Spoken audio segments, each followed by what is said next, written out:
मुक्तिधाम पर अतिक्रमण बना बाधा, घंटों सड़क पर रखा रहा शव, बाद में नदी किनारे किया अंतिम संस्कार। शिवहर जिले के कोलारस जनपद के पचावला गांव में मुक्तिधाम पर अतिक्रमण के कारण एक बुजुर्ग के शव का अंतिम संस्कार घंटों तक नहीं हो सका।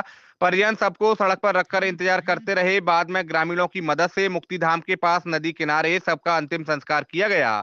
जानकारी के मुताबिक कोरबास निवासी बुजुर्ग श्यामलाल जाटव की मौत सजाई गांव में हो गई थी। श्यामलाल जाटव का कोई बेटा नहीं था और वह अपनी बेटी की ससुराल में रह रहे थे। मौत के बाद उनके दामाद शुक्रवार शाम लगभग 5 बजे शव को लेकर नदी के उस पार स्थित पचावला गांव के मुक्तिधाम में अंतिम संस्कार के लिए पहुंचे थे। बताया जा रहा है कि जब परिजन शव लेकर मुक्तिधाम पहुंचे तो वहां आसपास की जमीन पर कब्जा कर खेती करने वाले ग्रामीणों ने अंतिम संस्कार करने से मना कर दिया। उसका कहना था कि पास में खड़ी गेहूं की फसल में आग लग सकती है। इसी बात को लेकर विवाद की स्थिति बन गई और परिजन सबको सड़क पर रखकर बैठ रहे।